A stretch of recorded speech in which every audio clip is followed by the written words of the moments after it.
Hello students, welcome to Dakshina e classroom. We are discussing our FST second paper. और first question अगर देखें हम, मतलब ये ओवरऑल पेपर कहा जाए तो ये भी आपके थोड़ा सा कैलकुलेशन कह लीजिए, थोड़ा सा बट ऐसा सच कोई खास दिक्कत नहीं थी। और मोर ओवर इसमें सिंगल चॉइस क्वेश्चंस हैं, है ना, तो स्कोर तो बन सकता है। ठीक है, और आइए देखते हैं फर्स्ट क्वेश्चन से। फर्स्ट क्वेश्चन में आपके पास क्या कहा गया है, x square plus y square equal to 25। दो इक्वल कॉर्ड्स खींची गई हैं फ्रॉम 0,5। बहुत ही सिमेट्रिकल सा फिगर है। ठीक है, 0,5 यहाँ है और यहाँ से आपने PA और PB खींच दिया, PA और PB। और क्या कहा जा रहा है, 8 यूनिट्स। ये डिस्टेंस आपकी 8 है, आपके पास ये P है, ये आपके पास A है और ये आपका रहा P। ठीक है, तो दोनों 8 8 है और हमें ये निकालना है कि इक्वेशन ऑफ AB, इस लाइन की इक्वेशन बतानी है। तो अगर आपको ये डिस्टेंस पता चल जाए तो आप इस लाइन का इक्वेशन लिख दोगे ना, ओरिजिन से इतने स्टेप नीचे वाई एक्सिस के एक्स एक्सिस के पैरेलल। तो कैसे करोगे आप, देखो ये डिस्टेंस आपको ओवरऑल मेजर करनी है, सवाल बस इतना है। ठीक है, तो कैसे निकाल सकते हो। अब तुम चाहो तो ऐसे भी कोई कहेगा सोल्यूशन ऑफ ट्रायंगल से कि मैं R निकाल लूं। ठीक है, R निकालने के बाद फिर मैं देखूं यहाँ ट्रायंगल बना करके। ठीक है, solution of triangle he use करेंगे और कोई मेथड भी देख लेते हैं। जैसे कि 8 है हमारे पास ये, और ये डिस्टेंस है हमारे पास 5। ठीक है, ये डिस्टेंस है आपके पास 5, है ना। तो अगर आप देखो तो ए बी यहाँ पे 2 थीटा सबटेंड कर, मतलब यहाँ पे मान लीजिए थीटा सबटेंड करता है। ठीक है, टोटल एंगल ये मान लीजिए आपका, मान लेता हूं मैं 2 थीटा, है ना। तो अगर ये 2 थीटा है तो फिर आपका यहाँ पे कितना एंगल सबटेंड होगा, 4 थीटा। तो इसका मतलब उसका हाफ कितना होगा, 2 थीटा होगा ना। ठीक है भाई, 2 थीटा यहाँ पे है तो यहाँ पे सेंटर पे कितना हुआ, 4 थीटा। 4 थीटा का आधा कर दिया हमने 2 थीटा। तो आपको बेसिकली 5 cos 2 थीटा निकालना है। अब cos 2 थीटा आपको ओवरऑल निकालना है। लाइन की इक्वेशन क्या हो जाएगी, y is equal to -5 cos 2 theta. Origin से इतना स्टेप्स नीचे। अब रही बात 2 थीटा की, तो 2 थीटा के लिए आपको दिख रहा है कि 8 8 और अच्छा चलिए ये भी देख लेते हैं कि हमारे पास साइड्स क्या क्या है। ये 5 है, ये 8 है और ये रहा आपका 5। ठीक है, ये आपके पास ऐसा कुछ है। ठीक है ना। तो आप देखो जरा कि अगर ये आपका 2 थीटा था टोटल, तो इसका इधर कितना पोर्शन आएगा, थीटा आएगा, आएगा कि नहीं। यहां पे अगर मैं कहूं इधर भी थीटा और इधर भी थीटा, ये दोनों होंगे। इतनी बात ठीक है। अब थीटा थीटा यहां पे आ गया। अब इन दोनों के लिए आप देखो, अगर आपका थीटा थीटा है तो 5 5 और 8 में यहां पे थीटा कितना होगा निकाल सकते हैं क्या। तो देखो cos theta is equal to कितना होगा, cos theta is equal to, हम किसके सामने का साइड निकाल रहे हैं, ये 5 के सामने ना। ठीक है, तो 8 square plus 5 square minus 5 square upon 2 into 8 into 5, ये आपका cos थीटा होगा। ठीक है ना, 8 और 5 के बीच का था, तो 8 square plus 5 square minus 5 square upon 2 into 8 into 5। तो आपको थीटा अगर मिल गया तो यहाँ पे आपको cos 2 थीटा, ये तो निकाल ही लोगे यार, है ना। cos थीटा पता है तो cos 2 थीटा। अब अपन आते हैं क्वेश्चन नंबर 2 पे। क्वेश्चन नंबर 2 में आपका sin x और 2x के बारे में कहा गया। तो सिंपल सी बात है, दोनों में मैक्सिमम कौन होगा भाई, वो भी तब जबकि x आपका 0 से बड़ा है। तो अगर 0 से बड़ा है तो sin x और 2x में sin x और x ही हो तो बड़ा कौन सा हो जाता, आपका x बड़ा हो जाता। तो यहाँ पे 2x बड़ा है, तो इसलिए आपका fx फंक्शन जो लिखा हुआ है वो क्या है, 2x plus integer part of 2x। Okay, अब ये कितने जगहों पे नॉट डिफरेंशिएबल होगा, तो नॉट डिफरेंशिएबल अलग से थोड़ी ना कोई करने वाला है, बस डिसकंटिन्यूअस होने से ही दिक्कत है। तो डिसकंटिन्यूअस कहाँ कहाँ पे हो जाएगा, आप देखिए कि इंटरवल है आपका 0 से 2 पाई का। ठीक है, तो आप देखो 2x जब भी इंटीजर वैल्यू लेगा तो फंक्शन डिसकंटिन्यूअस हो जाएगा। तो आप देखो पहली बार कहां पे, x इक्वल टू हाफ पे होगा, फिर x इक्वल टू 1 पे, फिर 3/2 पे, ऐसे करके आता जाएगा कि नहीं। और आपका 2 पाई मतलब कितना हो गया, 6.28, है ना। 2 पाई मतलब कि 6.28, तो आपके 6 तक ऐसी कहानी चलती रहेगी। ठीक है, तो ये आपके कितने पॉइंट्स हो जाएंगे, 12 पॉइंट्स टोटल हो जाएंगे। और सेकंड का आंसर इसलिए अपने पास 12 होना चाहिए। थर्ड क्वेश्चन पे आते हैं। थर्ड क्वेश्चन में आपको क्या कहा जा रहा है, a into adjoint a is equal to adjoint of adjoint a। तो a into adjoint a is equal to adjoint of, ठीक है, एडजॉइंट ऑफ एडजॉइंट a। ठीक है, ये कुछ इस तरीके का गिवन है। तो ये तो आपके पास डायरेक्ट फॉर्मूला होता है कि a इंटू एडजॉइंट ए कितना आता है आपका, determinant a into I. This is determinant a into I. अब इस पे आते हैं, एडजॉइंट ऑफ एडजॉइंट ए। तो मैंने हमेशा यही कहा था ना आपसे कि एडजॉइंट की जब भी बात हो तो आप कैसे उसको समझे, determinant a into A inverse, यही समझना था। तो एडजॉइंट ऑफ, इसको मैं थोड़ी देर के लिए अगर b मान लेता हूं, इसको मैं थोड़ी देर के लिए b मान लेता हूं, अंदर वाली चीज को, तो क्या लिखूंगा मैं लिखूंगा डिटर्मिनेंट ऑफ b, ठीक है। b की जगह पे क्या होना चाहिए, adjoint a plus into b inverse, मतलब एडजॉइंट a का इनवर्स, यही लिखूंगा। एडजॉइंट b इसको मान लो, तो determinant b into b inverse. हमेशा यही कहा हमने कि एडजॉइंट a को हमेशा कैसे समझना है, determinant a into a inverse से। तो अब आप देखिए एडजॉइंट a का डिटर्मिनेंट, ठीक है। तो एडजॉइंट a का डिटर्मिनेंट आप देखो, यहां पे एडजॉइंट ऑफ a मतलब determinant over a raise to power n-1 होता है। n कितना है आपका, 3 है, ठीक है। एडजॉइंट a का डिटर्मिनेंट, तो डिटर्मिनेंट ओवर a n-1। फिर आगे बढ़े आप, आपने कहा एडजॉइंट ऑफ a इनवर्स, तो या इसका मतलब क्या होता है, एडजॉइंट ऑफ a को फिर से लिख दीजिए, determinant a into a inverse का इनवर्स। तो आपके पास a स्क्वायर आएगा, डिटर्मिनेंट a का इनवर्स आएगा और एक a आएगा, तो मतलब यहां से डिटर्मिनेंट a इंटू a, ये आपका एक्सप्रेशन बचा। और यहां से आपके पास था डिटर्मिनेंट a इंटू आई, तो आपको साफ साफ पता चल रहा है कि a क्या होगा, i।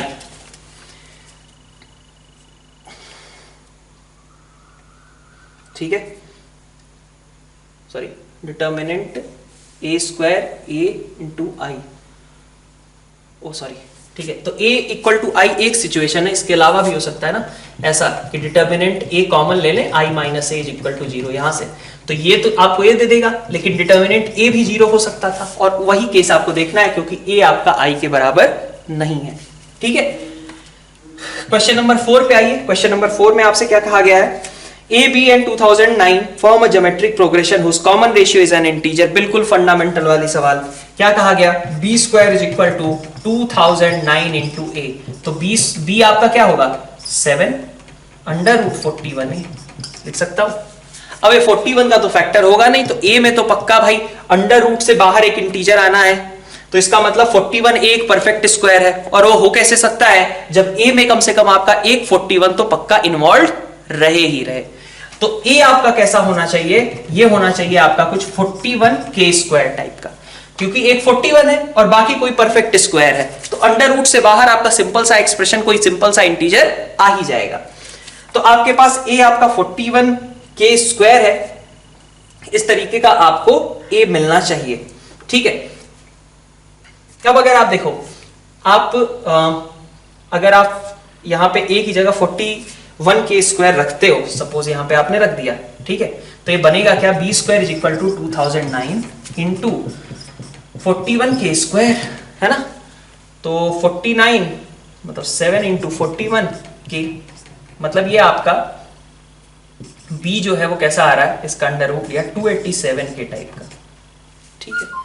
तो b आपका 287 के टाइप का होगा, a आपका 41 के स्क्वायर है, और c आपका क्या था 2009 था ही था, तो ये आपका है 41 के स्क्वायर 287 के और उसके बाद 2009, मतलब k की वैल्यू अगर 1 रख दी जाए तो ये साफ पता चल रहा है कि ये सभी 7 का कॉमन रेशियो फॉर्म कर लेंगे, और आपका आंसर उसी के करस्पॉन्डिंग है, ठीक है।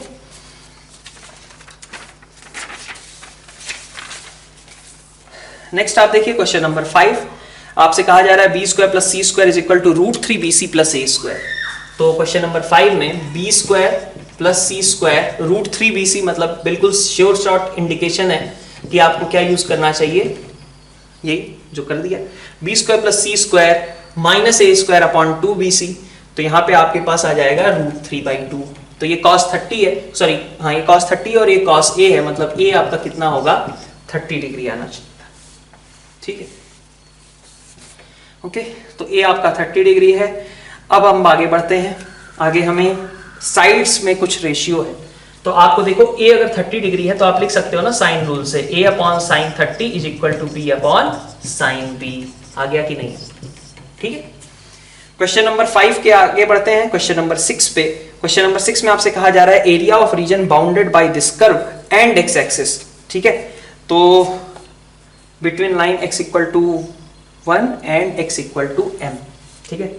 तो आपको 1 से m के बीच इंटीग्रेट करना है किसको, 2 raise to power x plus x minus 2 और इंटू ln2 का होल स्क्वायर, ठीक है।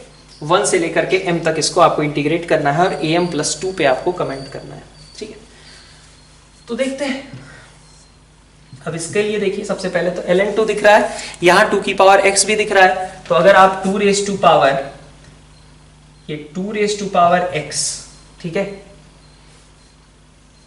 इंटू 2 की पावर x बाई 2 स्क्वायर लिख सकता हूं मैं, ये पूरा ऐसे, और ln2 का होल स्क्वायर तो है ही है, ठीक है। तो अब आप क्या करो, यहां से आपको पता चल रहा है कुछ क्या करना चाहिए, तो इसी को t मान लो, तो 2 रेज टू पावर x को t मान लिया, ठीक है। तो 2 raise to power x as it is लिखा, फिर ऊपर वाले का differentiation 2 raise to power x ln2, ठीक है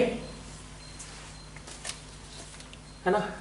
अच्छा यहाँ पे भी एक और ln2 आएगा, है ना, इसका डिफरेंशिएशन किया तो 2 raise to power x into लिख ही देते हैं ln2 आएगा, है ना, सबसे पहले। फिर चेन रूल से हम ऊपर वाले इस तरह का डिफरेंशिएशन करेंगे तो क्या आएगा, 2 raise to power x ln2, ठीक है। तो आप देख सकते हो अगर ये आपका t है, ठीक है, ये आपका अगर t है तो 2 रेज टू पावर आपका क्या बन जाएगा, 2 रेज टू पावर x को आप क्या लिख दोगे, log t to the base 2, log t to the base 2 upon 4 और बगल में ln2 का होल स्क्वायर। अच्छा मेरा तो ये पूरा dt था ना यार, सॉरी, ये पूरा का पूरा मेरा dt है ना, 2 रेज टू, ये पूरा, ये भी और ये भी सब दो dt ही है, तो dt बाई 4, तो 1 बाई 4 t, जहां आपको कहां से कहां तक इंटीग्रेट करना है, यहां से यहां तक,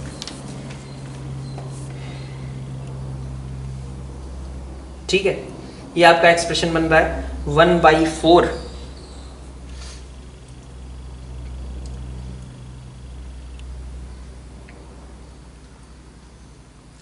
तो आपके पास क्या आएगा, m बाई 4 माइनस 1 बाई 4, ऐसा कुछ। अच्छा t की जगह पे क्या है,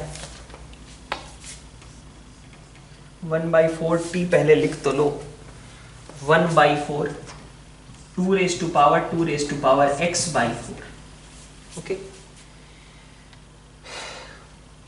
इस पे आपको कहां से कहां तक लिमिट्स चढ़ानी थी, 1 से लेकर के m तक, तो लिमिट्स के बाद क्या आया, ये आया 2 raise to power m minus 2 raise to power 2 upon 4, ठीक है। ये आपका am है, ओके। अब am प्लस 2 आप करोगे तो ये क्या बना लेगा, 2 रेज टू पावर m, ये माइनस 4 अपॉन 4 था, तो ये अपॉन 4 मैं ही कर देता हूं, -1 और +2 आप कर रहे हो, am प्लस 2 ही है ना, तो am प्लस 2 आपका ऐसा बनेगा, ठीक है। अब कह रहा है कि ये आपका नंबर कैसा आएगा, कंपोजिट आएगा, प्राइम आएगा, इरेशनल तो नहीं है, ठीक है। तो कंपोजिट है या फिर प्राइम है या फिर कभी कुछ भी हो सकता है, ठीक है, इसी तरीके का केस है ये, ओके।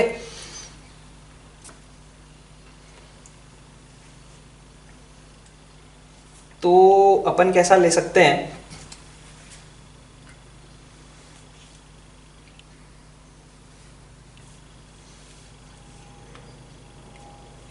इस एक्सप्रेशन को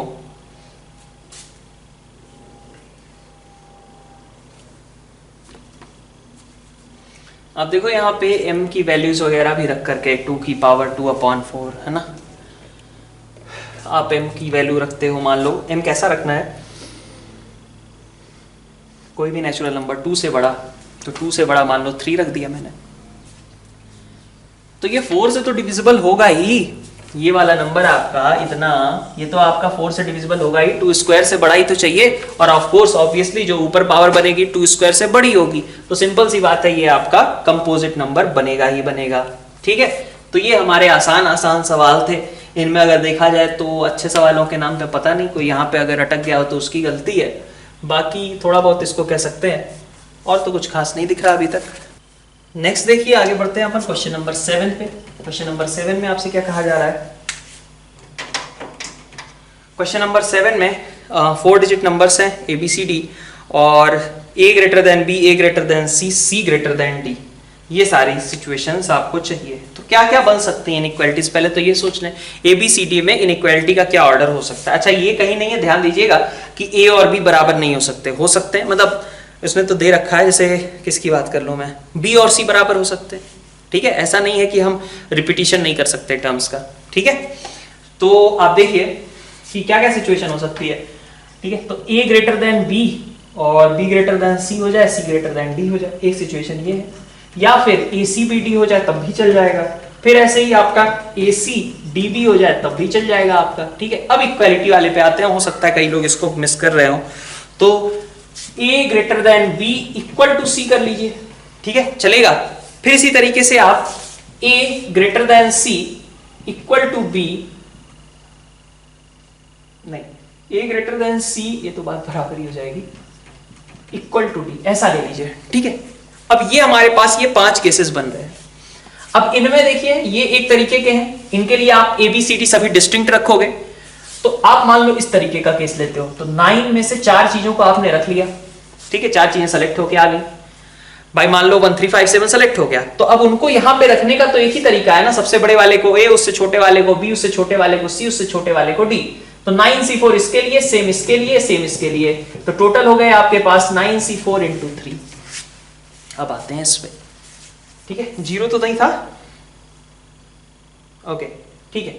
तो इसमें क्या है, 2 चीजें तो बराबर रखनी है आपको, B यहां पे B और C बराबर रख रहे हो, यहां B और D बराबर रख रहे हो, तो आप यहां पे क्या करोगे, यहां पे तो 4 अलग अलग चीजें चूज करते थे, अब यहां 3 ही चीजें चूज करो, 9C3, 3 नंबर्स चूज कर लिए, ठीक है। अब ये तो आपने 3 नंबर्स चूज किए हैं, अब आप देखोगे उसमें कि सबसे बड़ा वाला जो नंबर है, ठीक है, वो आपको A को देना पड़ेगा पक्का, ठीक है। उसके बाद जो सबसे छोटा वाला है वो तो D को ही देना पड़ेगा, और जो बीच वाला है वो B और C दोनों हो जाएंगे, हुआ कि नहीं। सबसे बड़ा वाला A को, सबसे छोटा भाई मान लो 1 3 5 आ गया, तो 1 तो यही, सॉरी 5 तो यही जाएगा, 1 तो यही जाएगा, और ये दोनों 3 ही रहेंगे। इनमें कोई चेंज कर सकते हो क्या? नहीं कर सकते ना, इस कंडीशन के लिए 9C3। फिर इसी तरीके से सेम यहाँ पे भी 9C3, तो टोटल कितना हो गया यहाँ से 9C3 इंटू 2, इन दोनों का सम आपका आंसर होगा, ठीक है। आगे बढ़ते हैं क्वेश्चन नंबर 8 पे। क्वेश्चन नंबर 8 में आपसे क्या कहा जा रहा है, complete interval of values of x satisfying the equation. तो अपन देखें cos x into cos 2x greater than -1/4, ठीक है, और 3 cos x आपका ग्रेटर देन 1 है ही, तो cos x आपको ग्रेटर देन 1/3 चाहिए ही चाहिए, ठीक है। तो cos 2x की जगह आपने रख दिया 2 cos स्क्वायर -1, तो 2 cos cube minus cos x, -4 से आप इसको मल्टीप्लाई करोगे, ठीक है, ना करो, इसको इजी लेते आओ, तो 4 आ जाएगा प्लस 1 आ जाएगा ग्रेटर देन 0, ठीक है। तो आपके पास क्या आ गया 8 cos क्यूब, ठीक है,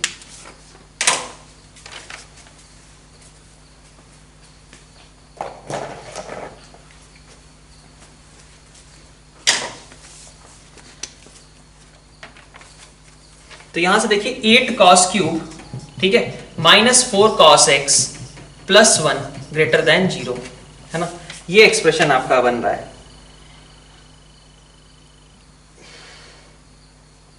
ठीक है।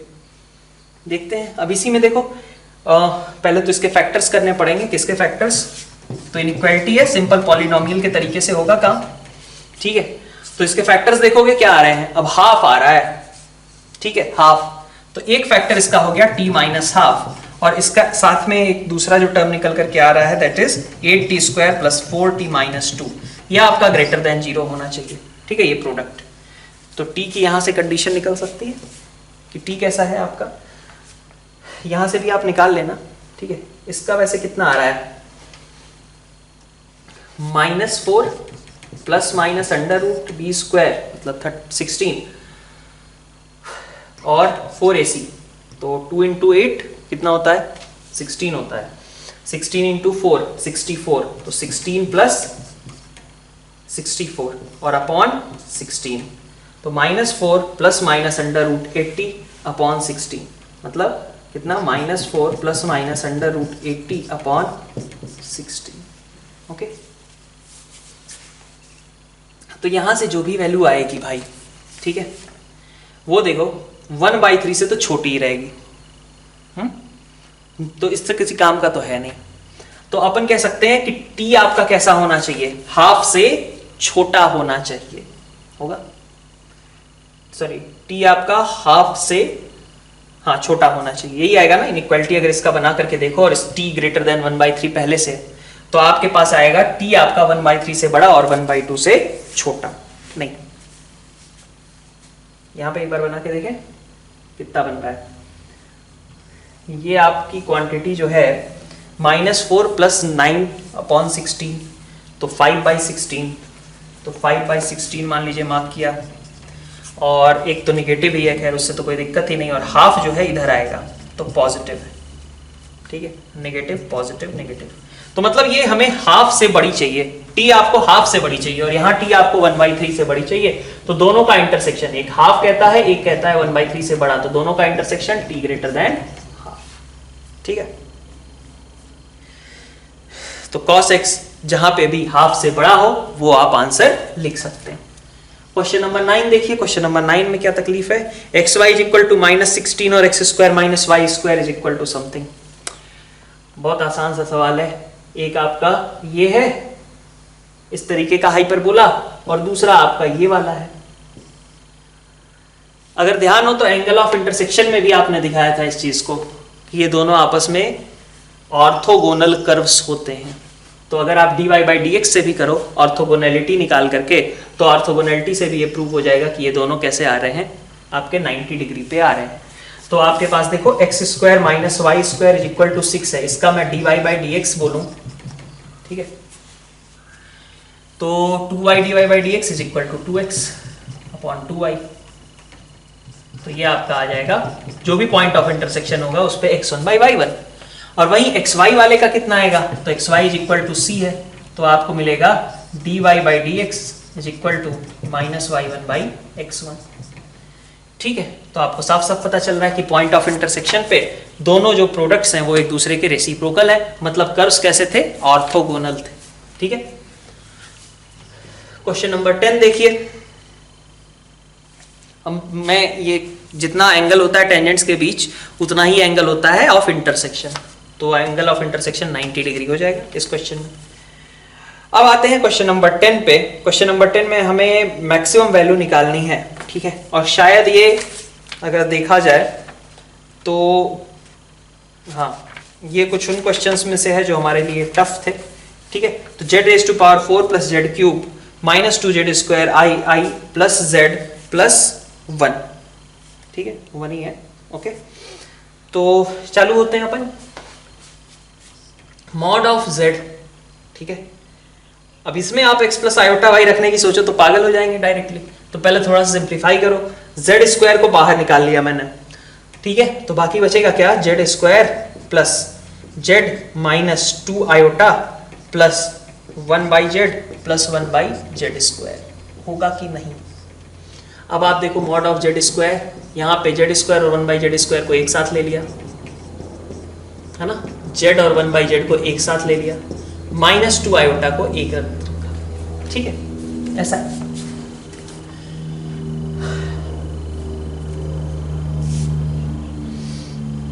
ओके, चूंकि हमारा मॉड z 1 है तो z और z बार का प्रोडक्ट कितना होगा, 1। तो मॉड ऑफ z हमारा 1 था, तो ये तो चलिए 1 हो गया, लिखने की जरूरत ही नहीं। इसको मैंने लिख लिया z² प्लस z बार का स्क्वायर, इसको लिख दिया z प्लस z बार -2 आयोटा, ठीक है। अब हम रख सकते हैं यहाँ पे थोड़ा सा x प्लस आयोटा y का यूज करते हैं यार, तो आपके पास क्या आएगा, यहां से देखो, x square minus y square plus 2 iota x y, नहीं हाँ ये, और यहां से क्या आएगा आपके पास, यहां से आएगा x square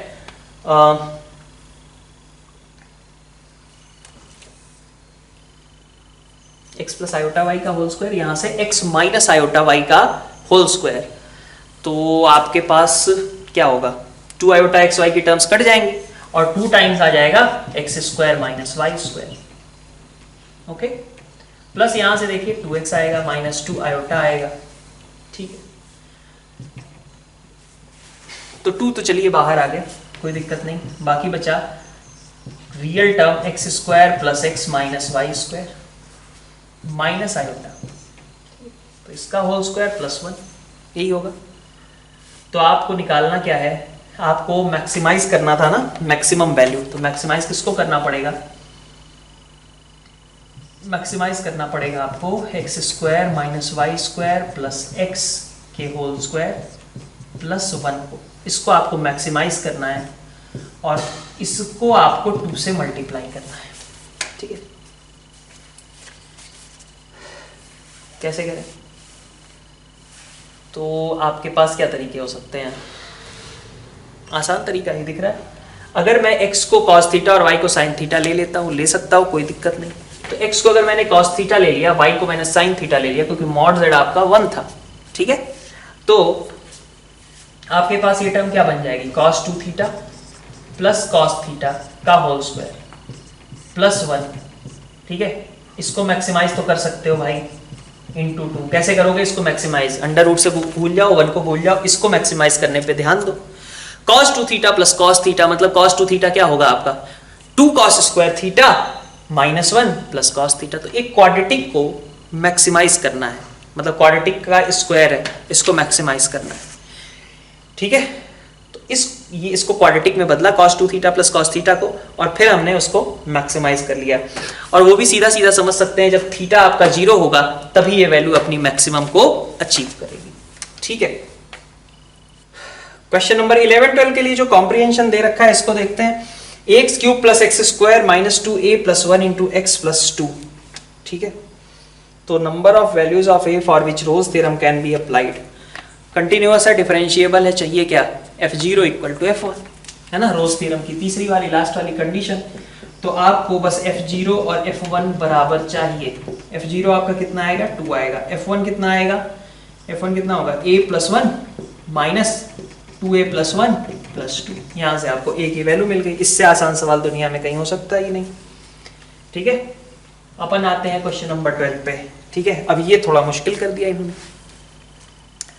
K1 and K2 are respectively local maxima and local minimum values of fx. Then the sum of those roots of equations fx equal to K1 and fx equal to K2 at which f dash x is not equal to 0. इसके बारे में बात की जा रही है, ठीक है,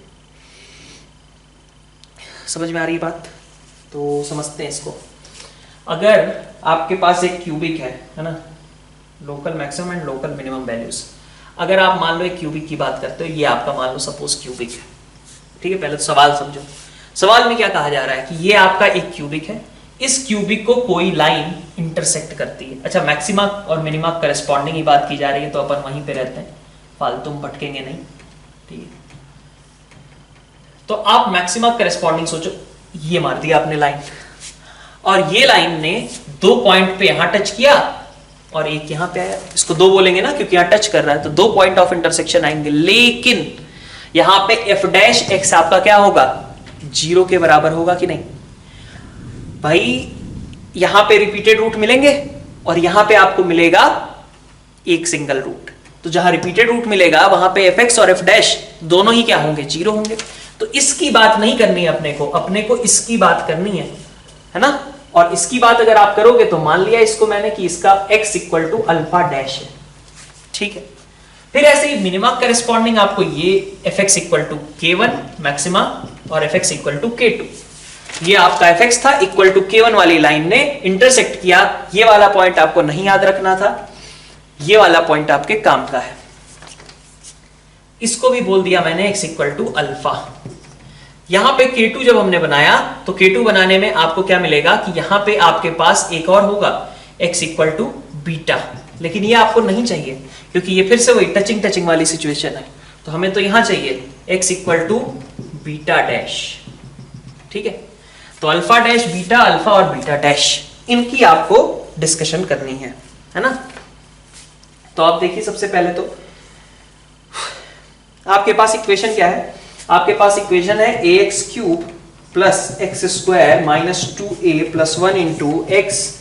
ठीक है, minus 2a plus 1 into x plus 2 is equal to, मान लीजिए कभी k1 हो जाएगा, कभी k2 हो जाएगा, कुछ भी हो यहां आता रहेगा, इज इक्वल टू 0, चाहे k1 चाहे k2। लेकिन सम ऑफ रूट्स तो ये देता है, वो तो पहले की तरह ही रहेगा, उसको इससे क्या फर्क कि यहाँ k1 है या k2 है। तो आपको अगर आप चाहे k1 के लिए सॉल्व कर रहे हो, मान लिया मैंने k1 के लिए सॉल्व कर रहे हो, ठीक है, इसके लिए, तो आपको रूट्स क्या मिलेंगे, अल्फा मिलेगा, 2 बार अल्फा मिलेगा इनफैक्ट, और एक अल्फा डैश मिलेगा। तो आपको अल्फा अल्फा अल्फा डैश ये मिलेंगे। तो मिला आपको क्या, 2 alpha plus alpha dash is equal to -1/3 होगा। Similarly 2 beta plus beta dash, उसमें भी क्या ही परिवर्तन आने वाला है, -1/3, अभी भी वही रहने वाला है ना। लेकिन आपको तो alpha dash plus beta dash चाहिए, आपको और कुछ तो पसंद ही नहीं था। तो आपको क्या करना पड़ेगा, आपको ये अल्फा प्लस बीटा के बारे में सोचना पड़ेगा। अल्फा प्लस बीटा कैसे आएगा, तो ये ऐसा पॉइंट है ना, देखो आप यहां f डैश, देखो यहां रिपीटेड रूट आ रहे हैं ना, इसका मतलब इस पॉइंट पे, मतलब अल्फा रखने पे इसका डिफरेंशिएशन भी क्या होगा, 0 होगा। भाई ये आपका fx है और अल्फा रिपीटेड रूट है, तो f अल्फा 0 होगा, ये बात तो आपने कर ली। लेकिन f डैश अल्फा मतलब इसका डिफरेंशिएशन भी उस पॉइंट पे क्या होना चाहिए, 0 के बराबर। तो यहां से आपके पास मिल रहा है 3ax square plus 2x minus 2a plus 1 is equal to 0 के रूट्स अल्फा और बीटा होंगे कि नहीं, सोचिए जरा। रिपीटेड रूट कहां आते थे, अल्फा और बीटा पे आते थे। तो अल्फा और बीटा है ना, चाहे fx इक्वल टू 0 की बात करें, चाहे fx is equal to k1, आप fx इक्वल टू 0 लिखो या fx minus k1 equal to 0 लिखो, f डैश मतलब डिफरेंशिएशन तो सेम ही बनेगा ना दोनों केसेस में, और इसका मतलब अल्फा और बीटा आपके रूट्स रहेंगे। ठीक है भाई, आप fx को अगर आप fx माइनस k1 लिख देते हो तो उससे डिफरेंशिएशन पे तो कोई फर्क नहीं पड़ता। तो डिफरेंशिएशन आपका f डैश तो हमेशा क्या होना चाहिए, 0 होना ही चाहिए। तो उसके रिपीटेड रूट्स क्या थे, अल्फा और बीटा थे। तो मैंने कहा कि इस f डैश इक्वल टू 0 के रूट्स क्या होने चाहिए, अल्फा और बीटा होने चाहिए, क्योंकि f डैश अल्फा भी 0 है और f डैश बीटा भी 0 है। ठीक है, क्योंकि अल्फा और बीटा रिपीटेड रूट थे अगेन। तो यहां से आपको मिल गया कि alpha plus beta should be equal to -2/3। ठीक है, अब यहां से रख लीजिए आप, ठीक है, कि 2 alpha plus beta plus alpha dash plus beta dash कितना है आपका, -2/3। अल्फा प्लस बीटा की जगह -2/3 है, तो -4/3 है, plus alpha dash plus beta dash is equal to -2/3।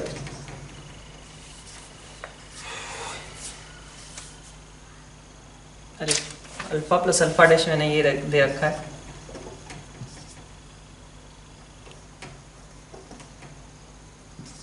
ठीक है, अल्फा प्लस बीटा, हाँ अल्फा प्लस बीटा आपका -2/3 था, तो -4/3 लिख दिया, ये -2/a था इधर, ठीक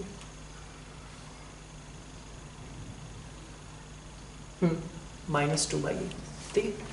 तो यहां से आपको alpha dash plus beta dash का एक्सप्रेशन मिल जाएगा, ठीक है।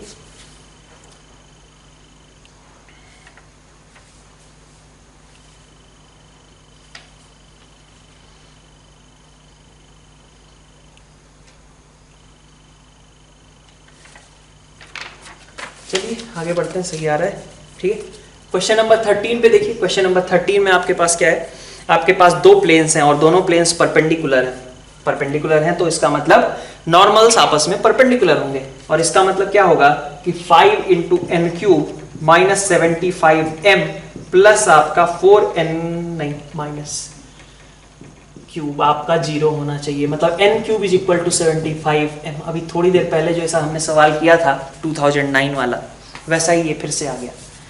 आप देखो इसको एक perfect square, n should be a perfect square, तो m कैसा होना चाहिए देखते हैं। 75 मतलब आपके पास 5 स्क्वायर नहीं है, लेकिन 3 स्क्वायर है, नहीं यार वो भी नहीं है, 5 स्क्वायर है और 3 है और इंटू m।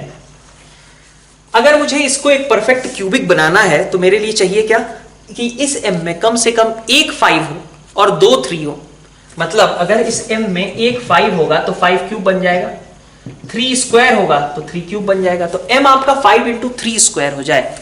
तो ऐसा अगर होता है तो 75 m में आप डाल दोगे, मतलब 5 स्क्वायर 3 पहले से था, m में आप डाल दोगे 5 इंटू 3 स्क्वायर, और साथ में कोई भी क्यूब लिख दूं मैं, परफेक्ट क्यूब, ठीक है ना, कोई साथ जैसे k स्क्वायर वहां लिखा था वैसे यहां कोई परफेक्ट क्यूब लिख दूं, क्या ही फर्क है।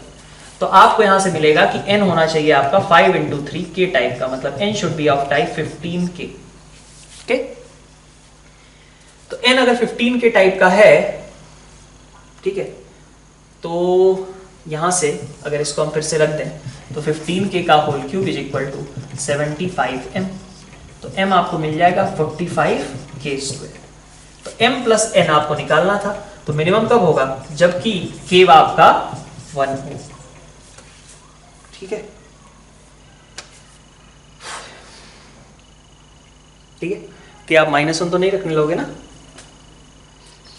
अपन आगे बढ़ते हैं 14 पे।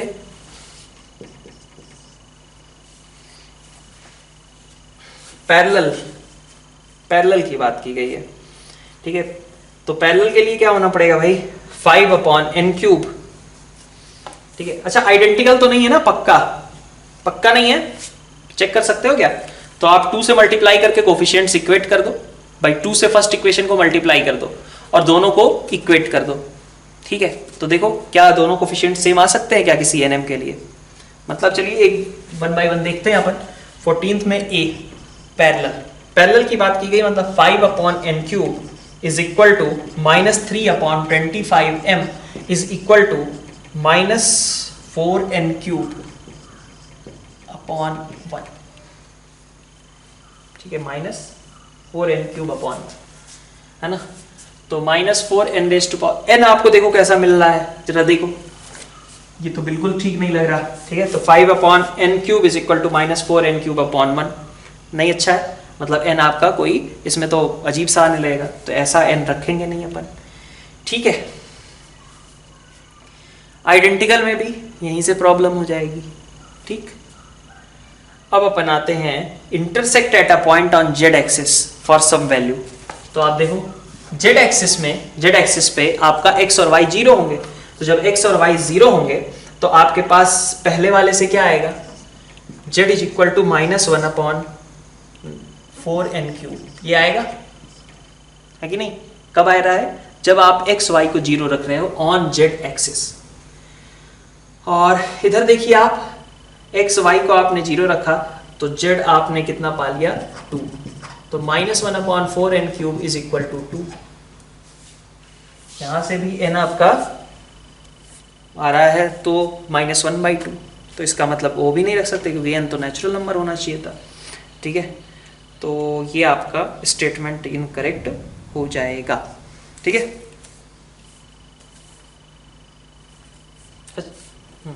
ठीक है, नेक्स्ट देखिए पैथोलॉजिकल टेस्ट, बिल्कुल कोरोना काल के लिए बिल्कुल सही सवाल, 15-16, ठीक है।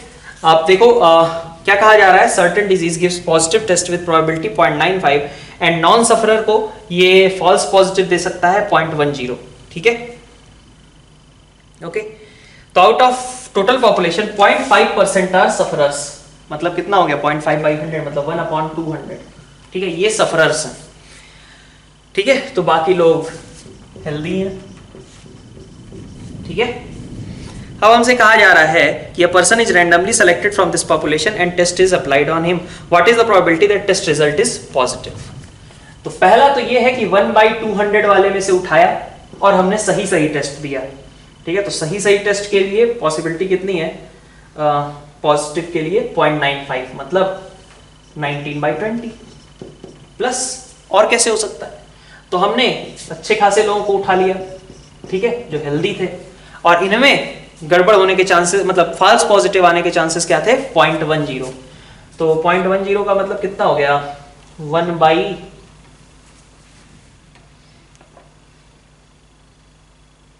अच्छा परसेंट थोड़ी ना है, ठीक है, 1/10। तो ये आपकी पॉसिबिलिटी निकल जाएगी, प्रोबेबिलिटी की टेस्ट रिजल्ट पॉजिटिव आएगा। फिर 16th में देखिए आप क्या था, probability that given a positive test the person is a sufferer, Bayes theorem.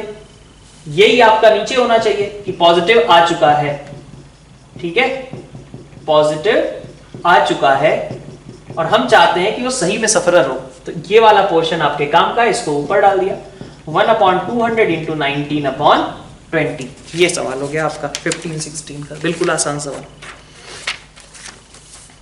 ठीक है। अब आते हैं मैच द कॉलम 17 पे। मैच द कॉलम में देखिए डोमेन ओमेन पूछा जा रहा है, अब यही सब बचा हुआ है करने के लिए, ठीक है। तो इंटीजर पार्ट ऑफ 2x क्या क्या हो सकता है आपका, integer part of 2x can be -1, can be 0 और कैन बी 1। सो 2x आपका कहां से कहां तक जा सकता है, 2x आपका -1 से बड़ा होना चाहिए, ठीक है, 2 से छोटा होना चाहिए, चलेगा, ये इसके लिए हो गया, ठीक है, 2 के बराबर नहीं हो सकता, ध्यान रहे। और tan inverse 1 upon integer part of x, तो इंटीजर पार्ट ऑफ x कोई दिक्कत नहीं, इंटीजर पार्ट ऑफ x मतलब tan इनवर्स को तो क्या ही तकलीफ है, बस वो चाहेगा कि इंटीजर पार्ट ऑफ x हमारा नॉन जीरो रहे, मतलब x इसके अकॉर्डिंग 0 से 1 के बीच नहीं होना चाहिए, और यहां से x माइनस आपसे, तो आपको ऐसा x चाहिए जो इसको दोनों को सेटिस्फाई करे, मतलब दोनों का इंटरसेक्शन, ठीक है। क्यू पार्ट में देखिए, क्यू पार्ट में आपके पास डोमेन दी गई है, domain of f of 2x + 4, बिल्कुल मेंस लेवल सवाल। 2x + 4 आपका कहां से कहां तक वेरी कर सकता है भाई, पहले f के आर्गुमेंट में x जाता था, अब आपके आर्गुमेंट में 2x + 4 जाएगा, और उस 2x + 4 से कहां तक रहना चाहिए था, -2 से लेके 10 तक, तो 2x आपका इधर 6 और इधर -6 के बीच में वेरी करता रहेगा। फिर आप देखिए R वाला, R वाले में आपको रेंज निकालनी है, इससे आसान रेंज आपने क्वाड्रेटिक में भी नहीं निकाली होगी, ठीक है। तो यहाँ पे fx आपका या t मान लीजिए, क्योंकि x² को मैं t मानूंगा, ठीक है, तो x आपका x² आपका t है, जो कि कहां से कहां तक 0 से इंफिनिटी में वेरी करता है। तो now you have to find range of t² - t when t belongs to 0 से इंफिनिटी, ठीक है, मतलब मैक्सिमम तो इन्फिनिटी आएगा ही, मिनिमम के लिए कहां जाओगे आप, हाफ पे, है ना, तो हाफ पे इसकी वैल्यू देख लो, वही मिनिमम वैल्यू आएगी, ठीक है। s cos² x plus log 2 1 minus integer part of sin² x, अच्छा रेंज निकालनी है ना, तो sin² x क्या वैल्यूज ले सकता है, 0 से 1 के बीच या फिर 1 भी ले सकता है। तो जब sin² x आपका इंटीजर पार्ट, मतलब sin² x लिख ही लेते हैं एक बार, कि अगर ये आपका 0 से 1 के बीच है, तो आपके पास लिखा हुआ है log 2 1 minus integer part of sin² x मतलब 0 और प्लस cos² x, ठीक है, मतलब cos² x सिंपली, ठीक है। तो थ्रू आउट हम यही फॉलो करने वाले हैं, लेकिन एक बार नहीं करेंगे, कहां पे, जब sin² x 1 हो जाए, तो जब sin² x 1 हो जाएगा तो आपका, अच्छा वो तो डिफाइंड ही नहीं होगा, क्योंकि लॉग का आर्गुमेंट आपका कैसा हो जाएगा 0, तो ये आपका पॉसिबल ही नहीं है। सो sin² x जब 0 से 1 के बीच है, मतलब π/2 नहीं होना चाहिए, क्योंकि π/2 और -π/2 में लोचा है, वो 1 के बराबर कर देंगे, और वहां पे नॉट डिफाइंड है, तो बाकी समय आपको cos² x की वैल्यूज लिखनी है। तो बस मतलब क्या हुआ, x = π/2 -π/2 पे अगर हम नहीं जाएंगे तो cos x हमारा 0 नहीं जाएगा, तो 0 को छोड़ करके बाकी सारी वैल्यूज यहाँ पे पॉसिबल होंगी, मतलब ये आ जाएगा आपका 0 छोड़ दिया 1 तक चले गए, ठीक है। क्वेश्चन नंबर 18 में देखिए, 18 का जो मैच द कॉलम है, अब ये तो कॉम्प्लेक्स नंबर के नोट्स के सवाल हैं। 2 iota z - 1 = 3, तो mod ऑफ 2 iota z - 1 = 3, है ना, तो 2 iota x + iota y रख देते हैं लोकस ओकस निकालने के लिए, है ना, ऐसा कुछ, मतलब चाहो तो साफ साफ भी दिख जाएगा, बट ठीक है। 2 iota x minus 2y minus 1 is equal to 3. So here you get 2y plus 1 का होल स्क्वायर प्लस 2x का होल स्क्वायर, है ना, इज इक्वल टू 3। तो ये क्या बनेगा, एक सर्कल, ठीक है। फिर ये z minus i upon z plus 3 ये क्या है? Argument of z minus i upon z plus 3 is equal to pi by 4। ठीक है, तो यहां पे आपका क्या बनेगा? यहां पे आपके पास है, अच्छा सबसे नीचे वाला तो आपका रे है 2,3 से निकलने वाली एक रे जो कि x एक्सिस के साथ कितनी एंगल बनानी चाहिए? -2 पाई बाई 3। ठीक है, वो तो सीधा सीधा है। ई वाला जो आर वाला ऑप्शन है वो भी आपका स्ट्रेट फॉरवर्ड इक्वेशन दे रखी है कि a z bar plus a bar z plus b is equal to 0, यही दे रखा है ना वो। ठीक है, ये किसकी इक्वेशन थी? स्ट्रेट लाइन की इक्वेशन थी, तो आर भी आपका आ गया। और बाकी बचाइए आर्गुमेंट ऑफ z माइनस, ये रोटेशन से हमने किया था, रोटेशन के बेसिस पे z minus z1 upon z minus z2 जो कि हमारा आर्क ऑफ अ सर्कल को रिप्रेजेंट करता था। आर्क ऑफ अ सर्कल, अगर सामने पाई बाई 4 की जगह पाई बाई 2 होता तो फिर ये लाइन बन जाती परपेंडिकुलर बाइसेक्टर। ठीक है, लेकिन यहां पे लाइन नहीं बनेगी, ये क्या रहेगा? आर्क ऑफ अ सर्कल रहेगा। आर्क ऑफ अ सर्कल वाले जो क्वेश्चन किए थे वही है ये स्ट्रेट। आइए देखते हैं क्वेश्चन नंबर 90। ठीक है, आसान आसान सवाल है यार। 19 में देखो e raise to power sine x minus e raise to power cos x. अब देखो 0 से pi by 2 e raise to power sine minus e raise to power cos, इसको बोला आपने आई। तो 0 से पाई बाई 2 अगर आप a plus b minus x वाली प्रॉपर्टी जो कि कुछ नहीं आने पे हम यूज करते हैं उसको कर लिया तो साइन का कॉस बन जाएगा और कॉस का साइन बन जाएगा, तो दोनों को ऐड कर दीजिए 2i इज इक्वल टू 0। ठीक है, नेक्स्ट देखिए आप Q वाले में sine fractional part of x है, तो फ्रैक्शनल पार्ट ऑफ x है तो 0 से 1 के बीच जो ग्राफ आएगा साइन का वही ग्राफ बार बार रिपीट होगा। मतलब इसकी पीरियोडिसिटी कितनी है? इसकी पीरियोडिसिटी है आपकी 1, है ना। तो 10 साइकिल्स कंप्लीट होंगी आपकी और 0 से 1 फ्रैक्शनल पार्ट ऑफ x। अच्छा 0 से 1 के बीच फ्रैक्शनल पार्ट ऑफ x लिखूं और चाहे x लिखूं, बात बराबर ही है। तो दिस इज 10 0 से 1 sin x dx। ठीक है, r पे आते हैं। r आपका फिर से a plus b minus x का सीधा सीधा यूज। ठीक है, s पे आइए। r पे तो क्या ही आ जाएगा, सीधा a plus b minus x apply करो और दोनों i को ऐड कर लो। ठीक है, हाँ इसमें देखो, इसमें थोड़ा सा है 2x माइनस एक्स की पावर 2 दे दिया गया है नीचे। वही क्लू भी है कि अगर आप a plus b minus x apply करोगे ऊपर वाली चीज में, देखो 0 से 1 x की पावर 5 और 1 माइनस एक्स स्क्वायर की पावर 7। अगर आप x को a plus b minus x इससे रिप्लेस करोगे तो 0 से 1 1 माइनस एक्स की पावर 5, यहां से आपको मिलेगा 1 minus x square plus 2x की पावर 7। ठीक है, तो ये आपको 1 1 कटता हुआ दिख रहा है, 2x माइनस एक्स स्क्वायर दिख रहा है, 2x माइनस एक्स स्क्वायर की पावर में 7, 1 माइनस एक्स की पावर में 5, 0 से 1। ये इसी को आपने बदल के ऐसे लिख दिया। ठीक है, तो सब कुछ तो सही है, बस ये माइनस साइन के साथ लिखा था। तो इसका मतलब कि ये टर्म और जो डिनोमिनेटर है दोनों में रेशियो कितना हो गया? -1 का। ठीक है, लास्ट क्वेश्चन देखते हैं 20 में आपके पास ये एक थोड़ा सा फिर भी अच्छा सवाल है। ठीक है, सबसे पहली चीज तो यहाँ पे जो मुश्किल है सबके लिए, शायद किसी को दिक्कत हुई हो, प्लस मतलब -1 इसका एक फैक्टर है, मतलब रूट है। तो ये आपका एक रूट दे दे रहा है x प्लस 1। ठीक है, और फैक्टर मतलब, और एक आ जाएगा 2x माइनस a प्लस 1 और एक बाकी बच रहा है x माइनस 3a माइनस 1। ठीक है, तो थोड़ा सा यहाँ पे हो सकता है लोगों को फैक्टर समझने में दिक्कत हो कि -1 इसको सेटिस्फाई करता है। ठीक है, अब आगे बढ़िए। Number of positive values of a for which px equal to 0 has exactly 2 equal roots. तो कैसे हो सकता है कि -1 आपका a प्लस 1 के बराबर हो जाए, है ना, या फिर -1 आपका 3a माइनस 1 के बराबर हो जाए।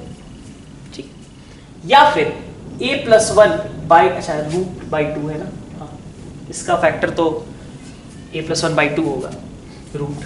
ठीक है, या फिर a प्लस 1 बाई 2 आपका 3a माइनस 1 के बराबर हो जाए। ठीक है, तो यहाँ से आपको क्या मिलता है, a + 1 = -2, मतलब a = -3। यहाँ से क्या मिलता है, a = 0। यहाँ से क्या मिलता है, a + 1 = 6 से -2, मतलब 5a = 3 और a = 3/5। ये सारी सिचुएशंस आपके पास हैं कि दो इक्वल रूट्स आ जाएं। क्यू पे आइए। क्यू में number of positive values of a, जब पॉजिटिव का है भाई तो ये दोनों रिजेक्ट कर देना, है ना, -3 और 0 पसंद नहीं आएगा। फिर आपके पास देखो क्यू में number of positive values of a for which all roots of p x are negative. तो अपन क्या चाहते हैं, -1 तो नेगेटिव है ही, ये जो बाकी दो मिल गए हैं अपने को a + 1/2 और ये क्या थे 3a - 1, ठीक है, ये सब भी कैसे हो जाए, नेगेटिव हो जाए। ठीक है, तो मतलब क्या था कि a + 1/2 आपका नेगेटिव रहे और 3a - 1 भी आपका नेगेटिव रहे, तो a आपका <(-1) या यहां से a आपका <(1/3)। तो आप तो क्या चाहते हो कि दो सारे नेगेटिव रहे, मतलब a आपका -1 से भी छोटा रहना चाहिए, तो दोनों का इंटरसेक्शन ले लिया हमने। फिर r पे आते हैं। r पे absolute value of sum of integral values of a for which one root of px is greater than -1 and other root is less than -1। एक रूट आपका -1 से बड़ा है और दूसरा रूट आपका -1 से छोटा है। ठीक है, तो -1 से बड़ा है तो सिचुएशन क्या क्या हो सकती है, केस 1 कि a + 1/2 जो है आपका -1 से बड़ा हो जाए। ठीक है, हाँ, -1 से बड़ा हो जाए एंड उसी समय 3a - 1 आपका +1 से छोटा हो जाए। ठीक है, तो ये दो इनइक्वालिटी का इंटरसेक्शन लेना है यार। और केस 2 कि a + 1/2 आपका 1 से छोटा हो जाए एंड 3a - 1 आपका -1 से बड़ा हो जाए। ठीक है, तो ये केस का और ये केस का दोनों का यूनियन, दो केसेस के बीच में union with in the case intersection. ठीक है, अपन आते हैं एस पार्ट पे। इस पार्ट में number of integral values of a for which all roots lie in between -1 and 2। बिल्कुल उसी तरीके से यहाँ पे जैसे हमने -1 और 1 के बीच कहा है, वैसे ही यहाँ पे हमें -1 और 2 के बीच कंडीशन अप्लाई करनी है कि हमारा जो 3a - 1 है, पहला केस लिया कि 3a - 1 हमारा, ठीक है, वो -1 से बड़ा रहे या बराबर रहे। ठीक है, बड़ा रहे या बराबर रहे एंड दूसरा वाला जो था a + 1/2 हमारा 2 से छोटा हो जाए या बराबर। दूसरा केस कि 3a - 1 आपका 2 से और a + 1 को आपने कंपेयर कर दिया, a + 1/2 को -1 से, इसका और इसका दोनों का यूनियन, यही आपका आंसर हो जाएगा। ठीक है, तो अगर देखा जाए तो मैच द कॉलम में थोड़ा बहुत अगर यहीं पे आपको इनइक्वालिटी सॉल्व करनी पड़ी होगी या फिर इसमें मुश्किल हो सकती है यहाँ पे। ठीक है, बाकी मैच द कॉलम बड़े आसान से थे। ठीक है, और प्रोबेबिलिटी का जो कॉम्प्रिहेंशन है ये भी आपका इजी दिया हुआ था। पैराग्राफ 13-14 वेक्टर 3D वाला ओके। और आते हैं अपन उसके पहले, तो पैराग्राफ फॉर 11-12 जो था उसमें 11th आसान है और उतना ही 12th में मुश्किल है। और फिर इधर देखा जाए तो आपके जो सिंगल चॉइस क्वेश्चंस थे, 7th आपका ओके क्वेश्चन था, 10th क्वेश्चन आपका थोड़ा सा टफ था, 8th और 10th को मैं टफ रेट करूंगा और थोड़ा सा हो सकता है कि किसी को 4th में भी दिक्कत महसूस हो जाए। ठीक है, 4th या फिर 1st में। ठीक है, 1st, 3rd, 4th, तो ये आपके मतलब अच्छे सवाल थे। बाकी अगर देखा जाए तो मतलब मैंने कितने सवाल गिना दिए ऐसे 1 2 3 4 ओके 5 और 1 6 और 2 एट मैक्स, है ना, 8 और मतलब एट मैक्स 8 क्वेश्चंस में आपको स्ट्रगल करना पड़ सकता है, बट स्ट्रगल भी इन द सेंस कि मॉडरेट लेवल का ही है। टफ के लेवल पे कहे तो टफ के लेवल पे आपके पास 2 ही सवाल हैं, एक क्वेश्चन नंबर 10 है आपका सिंगल चॉइस में से, और फिर आप देखोगे इधर आपके पास